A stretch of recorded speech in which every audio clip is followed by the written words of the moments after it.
Welcome to Into Africa. My name is Mvemba Pezo Dizolele. I'm a senior fellow and the director of the Africa Program at the Center for Strategic and International Studies. This is a podcast where we talk everything Africa: politics, economics, security, and culture. Welcome. Hello, this is Catherine Nzuki with the CSIS Africa Program. I'm filling in for Mvemba this week. I hope you enjoy the conversation. Conflict in the Sahel is a complex crisis. This multidimensional crisis is the convergence of violent extremism, food insecurity, weak governance, and the limited presence of the state in some regions, as well as poor service delivery. Together, they have deteriorated the security environment in the region, and the humanitarian needs continue to grow. According to the UN Refugee Agency, 2.7 million people have been internally displaced across the region, fleeing violence and persecution. 29 million people are in dire need of humanitarian assistance. 5 million of them are children. These crises stem from long-term structural factors of fragility, including economic inequalities, poverty, development challenges, and the impacts of climate change. In order to raise international awareness of the deteriorating humanitarian and security situation in the Sahel, a delegation of 10 West African Catholic and Muslim religious leaders from Niger, Mali, Burkina Faso, Cote d'Ivoire, and Ghana are visiting DC this week. The delegation is here to encourage lawmakers to take decisive action to address the underlying grievances that are driving conflict in the Sahel through long-term investments in civil, society, and economic development, as well as social accountability. Joining me today to discuss insecurity and peace building in the Sahel are two clerics, Bishop Alfred, Agyenta, and Sheikh, Dr. Hazic Hussein Zakaria. Bishop Agyenta is the bishop of the Diocese of Navrongo-Bolgatanga in Ghana. Bishop Agyenta convenes and chairs the Doba Kandinga Conflict Transformation Committee, which is coordinating peace-building efforts in these communities. He also leads the Pontifical Mission Societies and is the chairman of the Diocesan Peacebuilding and Justice Commission. Sheikh Zakaria is the chairman of the Interreligious Dialogue Committee of the Northern Region of Ghana. The Sheikh has also formerly served as the president of the Coalition of Muslim Organizations in Ghana, and he is a member of the Northern Regional Peace Council. He has worked as a consultant on interreligious relations and won the Martin Luther King Jr. Award for Peace and Social Justice. Gentlemen, welcome to the program. Thank you. Thank you very much. If I could start with you, Bishop Agyenta, please tell us more about the Sahel Peace Initiatives and the objectives of your visit to DC. Thank you very much. We are very pleased to be here and the opportunity to speak with you and share with you our mission here. First of all, the Sahel Peace Initiative is a brainchild of one of our respected leaders in the region, person of the Archbishop of Ouagadougou, Cardinal Philip Ouedraogo, who in 2019 thereabouts felt the need to draw attention to what was happening in the Sahel region. Through the support of CRS, we managed to get in touch with those countries really affected by the crisis, that is Niger, Mali, Burkina Faso, the Bishops' Conference to come together and to find out what can we do to respond as a church to the crisis, because it's affecting the church's life and all that.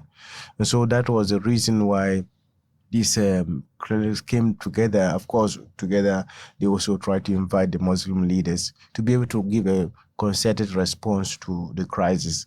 Thankfully, CRS bought into our idea and they supported very much. And so 2019, this meeting took place in Ouagadougou.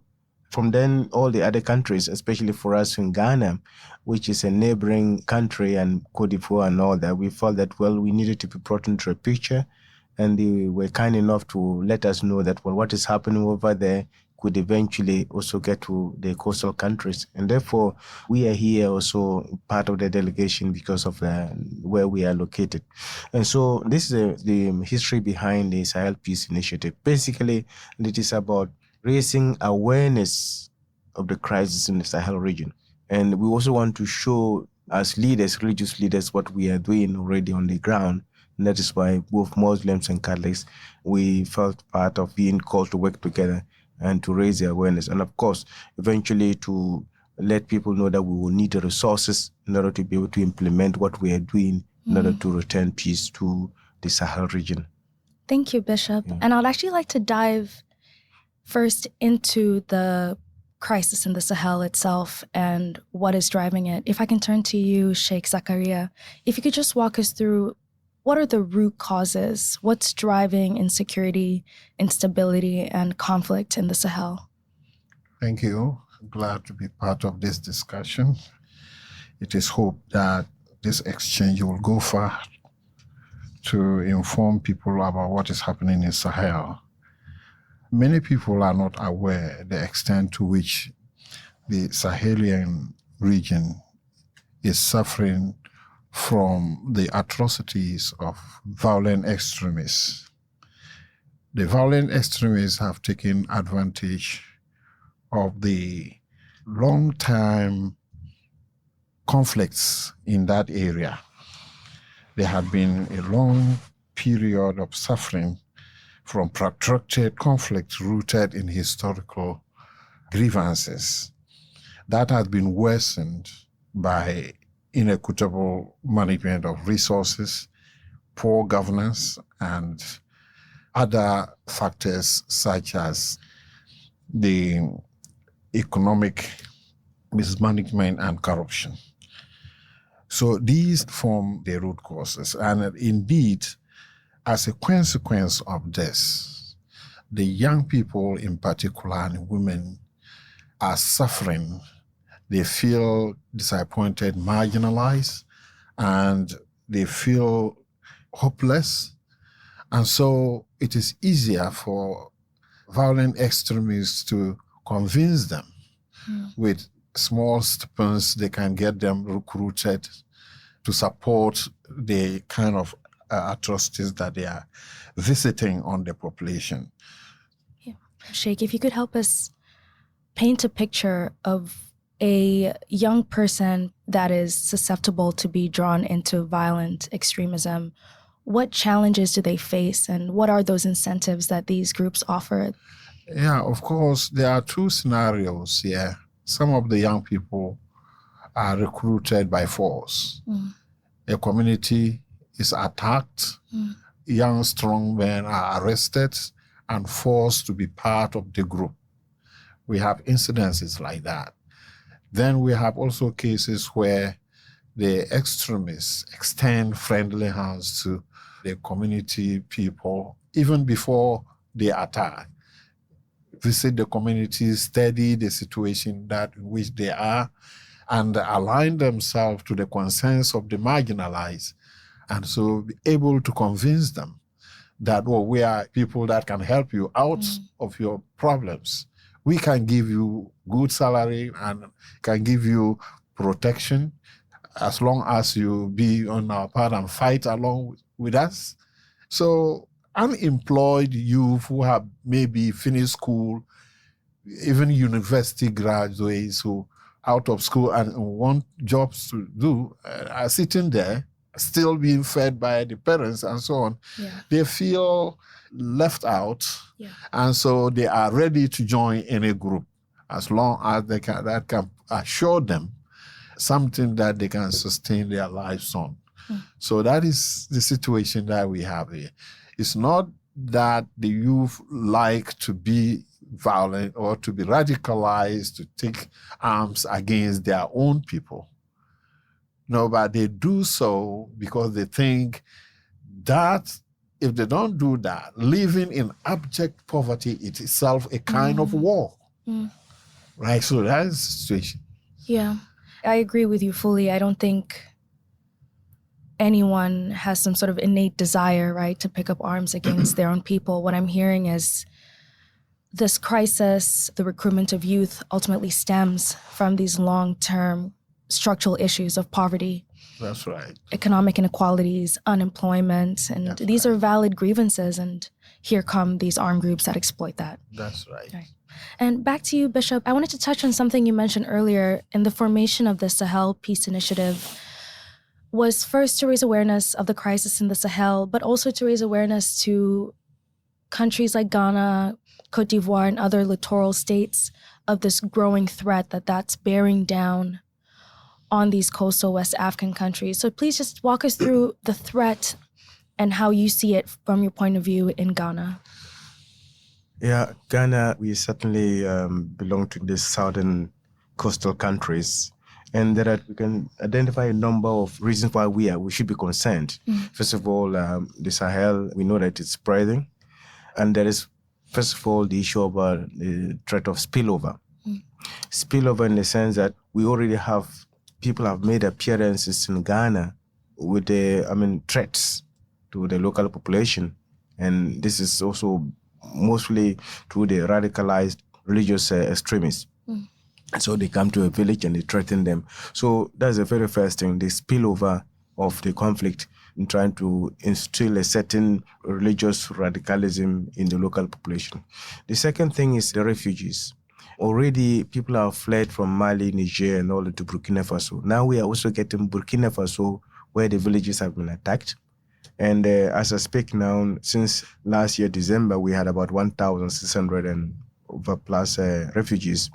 Currently, we count about 4,000 that have crossed the border into my area. And so with the support of CRS and the other local NGOs, and we have been able to provide whatever is needed. So the second thing is the refugees that are coming in, and the number is set to increase if the violence is not stemmed. This number could increase. And we're getting more worried because the local communities that have received these people, their resources are also running out. Right. Some of the families have managed to take them in. They want to share, and they're sharing with them whatever they have. But how long can you do that? Yeah. Within the next couple of months, the rainy season is going to begin, and they're going to start to do the cropping and all that. The food that they have may be running out. So that is the second point that I really want to say why we are concerned, in order to be able to take care of not only the host communities, but also the refugees who are coming. And most of these are women and children. And so they need to be protected and all that. Furthermore, we are very much concerned because in our own backyard, we have what I would call the fault lines, where there is already the fertile ground for some of the extremists to take advantage. Yeah, I want to switch to these internal conflicts in a second, but I just want to stay on the topic of refugees for now. Has the government of Ghana been able to launch an effective program to welcome and integrate refugees that are coming down from Burkina Faso, or do you feel that it has been more of a community-led response?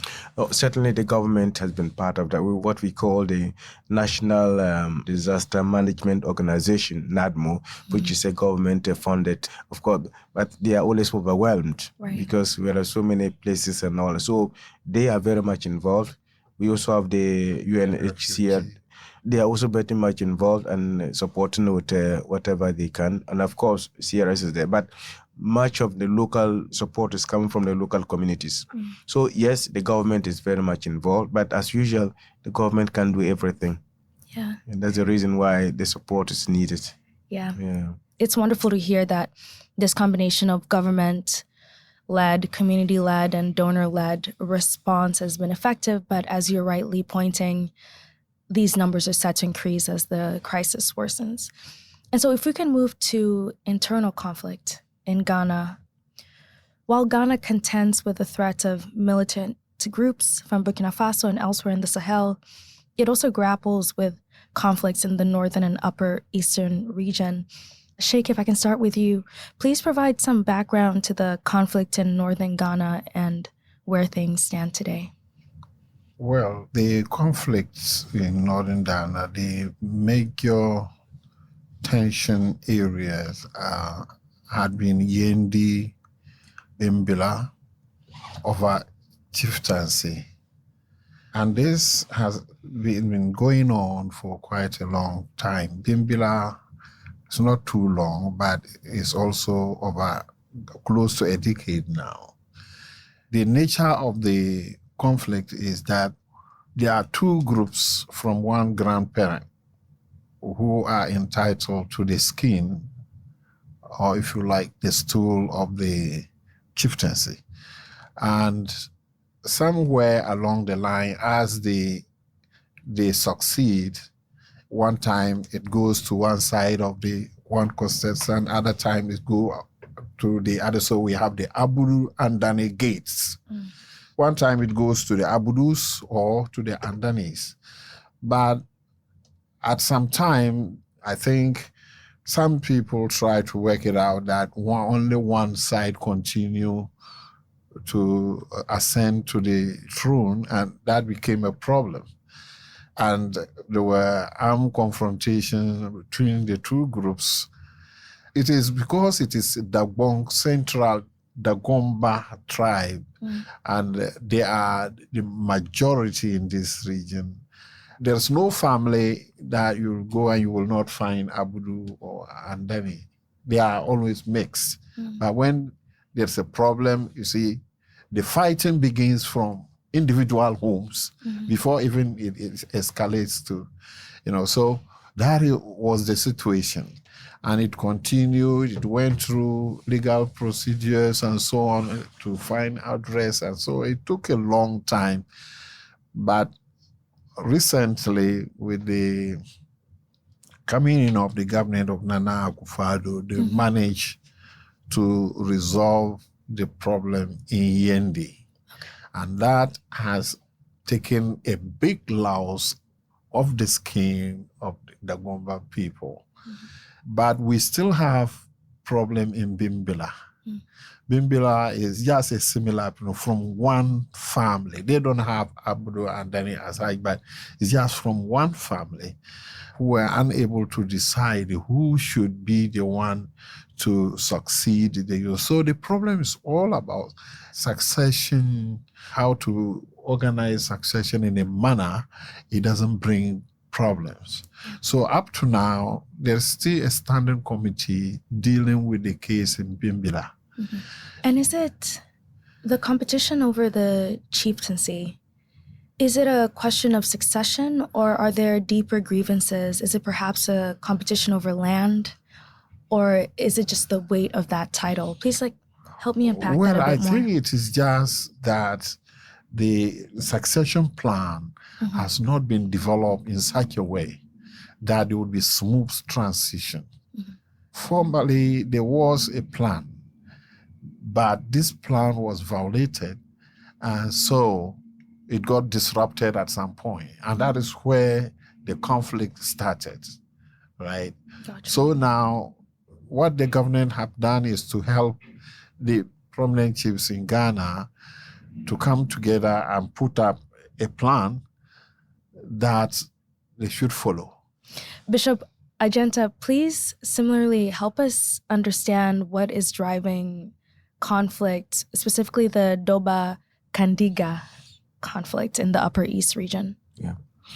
Well, the Doba Kandiga conflict is a dispute between two communities of the same, I would say, language and culture, but it's a dispute over a piece of area, land, where people claim that it belongs to one group or one village, and the other one say, okay, it belongs to the side. So this has created a lot of tension for many years, and people have fought over it, and there have been violence. And so it's one of the reasons for that. But apart from the issue of the land, there's also the political traditional authority, because these villages are governed by chiefs. In Africa, the chieftain is quite a very important role to play. So when the dispute is over the land, we say, who chief has a responsibility for the people who are living on that land? And so it also comes about, or who owns that land so that he can dispose it to other people and all that. The chieftaincy is not just about the power, but it's also about the control of resources. Gotcha. Sometimes in some places they have power over the land and the resources and all, and so these people who can use the land and all that. So I think these are the two reasons. I mean, in terms of the causes, the land, the traditional, but of course we can always rule out politics. You know, politics can come into the area and try to say, okay, we want to make sure that, of course, in Ghana, our country has become so polarized in terms of the political leanings. And so sometimes where you are, people can easily read into that. So I think this is where I can say the causes for the conflict. Boba. So what I'm hearing is the chieftaincy, as you've both reiterated, is not a ceremonial position, but actually a position that wields a lot of local power in how resources are distributed and utilized. That's really interesting. And I would like to take this opportunity to dive deeper into your work. You are both religious peace builders and people that are working actively in inter-religious dialogue. I'm curious to hear more about your work in this field and what drew you to the work of peace building in the first place. I can start with you, Sheikh, and then I'll have the bishop go second. Yeah, as you mentioned, interreligious dialogue had been there in both Christian and Muslim constituencies, but it has become very significant in contemporary times because of the challenges the religions are facing, that some people are using religion as centrifuge or scapegoats to commit atrocities in the world. And if religion is being abused to cause problems in the world, the right institution to respond should be the religious institutions, right? So we have found interreligious dialogue as a mechanism for bringing understanding, respect, and cohesion in our communities, because we live everywhere, we live together. We live together, Muslim, Christians, particularly in Africa. And if we are facing common challenges, particularly in terms of violent extremism, we should be prepared together to work to resist such forces. Yeah. We interact in many ways. We share the same health services. We eat and drink from the same markets. So it is only commonsensical that if we share common resources, we should be close enough to determine how these resources are best used or utilized to our benefit. And we must have a voice in determining how things work, even at the level of the state. You see that in the northern Ghana, for example, the greatest number of schools managed by Christians, missionary schools, and we have Islamic education unit also managing their schools. There are a few government schools. So you see, at the time of establishing those schools, the concept of dialogue was not strong enough. But we are trying to get Christians and Muslims and others to understand that we can improve our educational institutions, improve our youth training centers, and other things, through interfaith dialogue.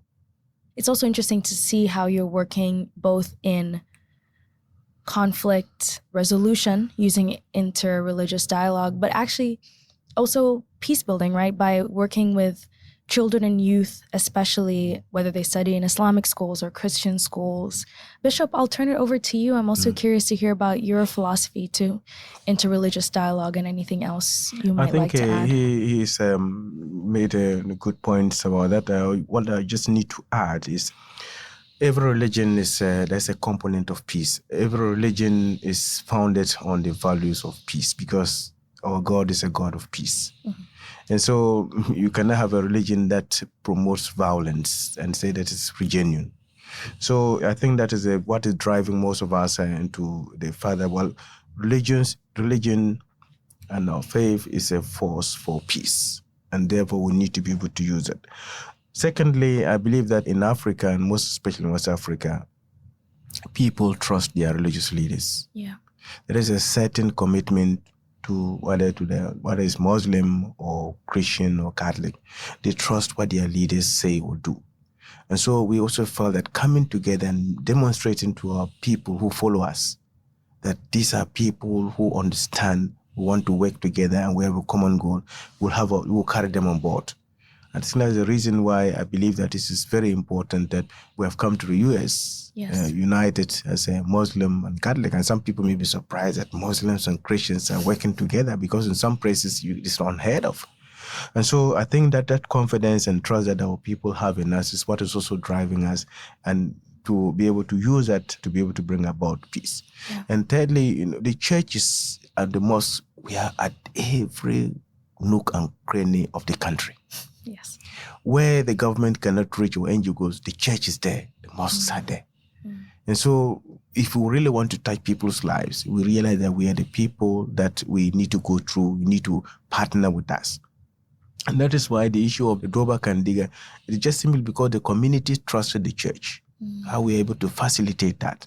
Of course, they are the people who eventually created the peace, but who were the back, and they trusted that. And even the very day that they wanted to have the reconciliation, they said, you must be there. And so we came in, all the traditional leaders and all the other churches with the Muslim leaders, we're all there. So we said prayers and blessed the land for them. So religion is a force for peace. And that is why we really want to send this message very clearly, that if we want to touch the people and want to make any transformation at the grassroots level, we are credible partners. Not because we are doing anything special, but because we believe that when we appeal to people to understand that we are all of the same stock and that we have a common goal, people will be able to buy into that. Yeah. Religion as a force for good. Exactly. And as a trusted force. I'm curious, we've heard the advantages of being religious leaders working in peace building and the authority, I would say, that you carry as leaders. But what are some of the limitations that you've run into? Or what are the hurdles that you've run into acting as religious peace builders? Well, I think I can begin by saying that sometimes there can be a bit of misunderstanding. And the Sheikh has already alluded to that. One of the disadvantages is that when you have people within your own camp who misuse religion, and it gives a bad name to everybody. When people take the texts, whether it is the Bible or the Quran, and they interpret it in a way that does not promote peace, and that can sometimes even generate violence.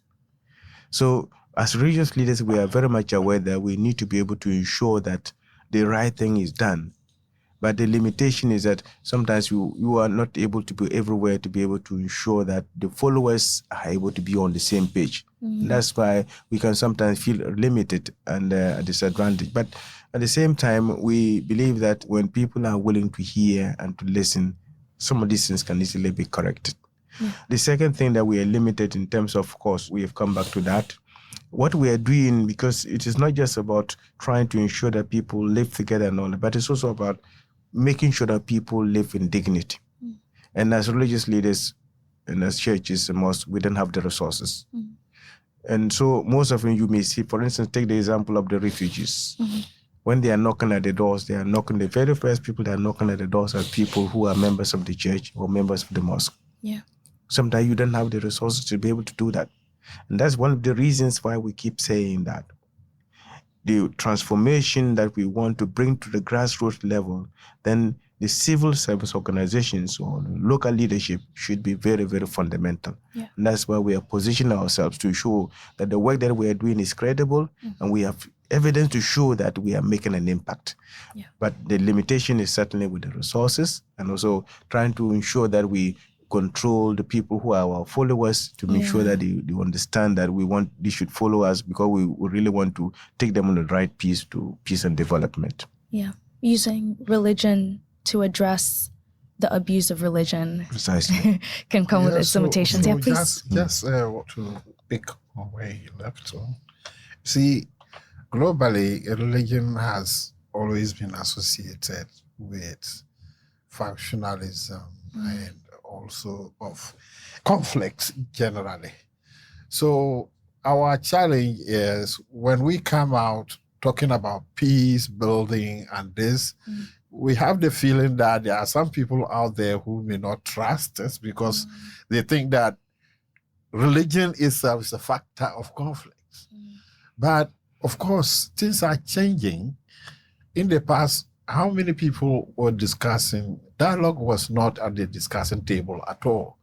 So things are changing, and we are beginning to know from the emergencies of the situation that we are in right now that religion must play a critical role in uniting people to ensure that we all enjoy peace. At the moment, I think the world itself needs interfaith dialogue. Yeah, I couldn't agree more. I think I'm glad that religious peace building and interreligious dialogue, which has been going on for decades and centuries, is now hopefully gaining the much needed resources from partners like the US, which actually brings me to my next question. You know, the Biden administration is now making its pivot to Africa. We saw the US-Africa Leaders Summit last December, and this year alone, we have seen several high-level visits to the continent, including Treasury Secretary Janet Yellen, First Lady Dr. Jill Biden, and Secretary of State Antony Blinken was in Niger last week, the first visit by a U.S. Secretary of State to the country, where he announced $150 million in humanitarian aid for the Sahel. And Vice President Kamala Harris is slated to visit Ghana, Tanzania, and Zambia later this month. And so there's a clear push from the Biden administration to forge or reforge partnerships on the continent. And so how can we leverage this current moment to work with the U.S. in addressing insecurity in the Sahel? And I'd like to first focus on the short-term needs before we address the long-term drivers of conflict. What are the current short-term needs that need to be met? What are the humanitarian gaps that need to be filled? I could start with you, Bishop. Yeah, I think it's very heartwarming to know that the U.S. is beginning to turn attention to especially Africa and most importantly the Sahel region. Within the space of a couple of months, the presence in the U.S. has certainly been stepped up. And we want to believe that this is certainly out of love also for a country or a continent in an area that has suffered for long, silently. And we know that the U.S. has the capacity to be able to do that.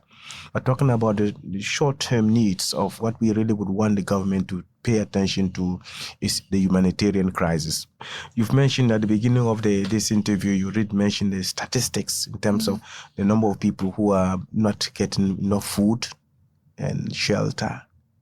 And then we have also the issue about education. A whole generation of kids are going to miss out because they have been driven out. Schools have been closed. So in the short term, we will want the help to address the food security of the refugees who are fleeing their countries and they have no way of returning immediately. Then health needs. Because this is also certainly one of the crises, because if people are driven out, they have no food, the health situation is also very critical. And because a lot of health centers have been closed. So where are these people? I was very much struck when I visited one of the camps in December last year. Normally in December, it's very cold. And children as such as maybe 1 or 2 kids with their mothers and running noses to a school at the time. And they had no place to stay. I mean, they just had the makeshift places. And you imagine that people are living and sleeping on the bare floor. And so the crisis, the humanitarian crisis is very, very serious. And we are talking about long-term, short-term, we need to address this immediately, make sure that the children don't miss out in the school, because this is a whole generation that might be likely to miss out in their education. We are looking at that provision of water, sanitation, and shelter, and food, and then health. I think these are the immediate needs that we will want to underline. And what are the best avenues for this humanitarian aid and resources? Is it best provided through a mixture of direct funding to the Ghanaian government? Is it to organizations like CRS that are operating there? Is it to communities? What's the best and you think most efficient way for these resources to be distributed? I think we've made it very clear over and over. We've mentioned about the need to recognize the local leadership. And we just mentioned that sometimes the people, this local leadership are the people who are living right with the people who are suffering. We're not saying that that's why we mentioned very much the government is doing this bit, but most often this is through the official protocols and all. Sometimes that can take quite a while. So you're right. I mean, what we are saying is that, yes, there are certain things that we can prevent from the government being dealt with because they are also part of the response. But if you really want to be very efficient, and this is what we are saying, we have demonstrated clearly that these people who are arriving immediately, we have been able to respond to them immediately because of the very fact that there was not that kind of protocols and all, and we were able to ensure that this is done very, very efficiently. So I think CRS is a good example of that partnership that they have been able to support us to be able to do that, and other NGOs who are in the area. But the impact is very more felt when it is done through the local leadership. This is what I would say. When people in DC or donor communities discuss locally led humanitarian provision, the question of accountability always comes up. And I'm not sure how strongly I agree with this point. The response will be, well, we want to work with communities, but we don't know how to hold people accountable. How do we make sure that these resources are being distributed via the right channels? How do we avoid corruption, abuse of funds? And so what would you say to that? What are some ways in which you as a local leader ensure accountable and credible use of these humanitarian resources? I think this is very, very critical because CRS has a component which they have been developing and using that for quite a while, and that is capacity building of the local partners. And part of that is also the component of accountability. And because we're working with CRS, because these are people who are being on the ground, and they have been able to ensure that we will not work through your organization if you don't show the structures and clarity in terms of responsibility and accountability. And that has always been conditions for the support that we give. So this is very, very critical. And they can demonstrate very clearly, and they can show evidence of the very fact that, well, the people have been able to live up to that maybe requirement, because there's always you need to go through certain criteria and conditions before you become part and parcel of the program. So that is certainly an area that we are very much aware, and we also insist very much on our officers doing the right thing. Good. Was that $150 million announcement by Secretary Blinken, is it enough to meet these short-term needs, or do you think the international community needs to rally and raise much more to support humanitarian assistance in the region? Yeah, we believe that it might not be enough. But this commitment by the United States is commendable. United States government also has diplomatic influence across the world that they can use that to mobilize partners to support the gray areas where the amount that the government is giving may not be able to cover. So I believe that, it may not be enough, but it can do more diplomatically to mobilize friendly partners to support the details. Yeah. And finally, the long term. Your delegation is here in DC in part to discuss with lawmakers and encourage them to take decisive action to address these underlying grievances that are driving conflict through long-term investments in economic development and social accountability. So please walk us through what these recommendations are. What are in your opinion, the long-term solutions to this crisis in the Sahel, and what role can the U.S. play in realizing this? I'll start with you, Sheikh, and I'll turn over to the Bishop. Thank you. Well, the root cause is mainly economic and social inequalities. These have to be addressed by all of us, right? As a matter of fact, the youth and the women are those who are under severe challenge of this situation.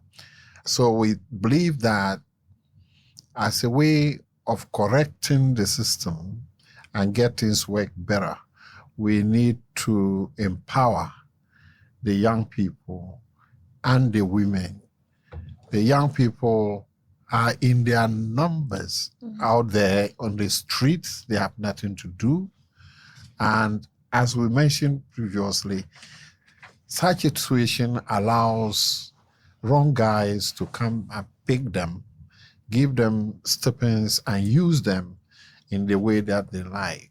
So if we can get the youth to be self-employed, to gain marketable skills, they would be able to be on their own, be self-reliant, and they will not look for jobs in where it is so dangerous as being part of violent extremism. That is dangerous, that they will not consider that as an option. But when they have nothing, then there is a problem.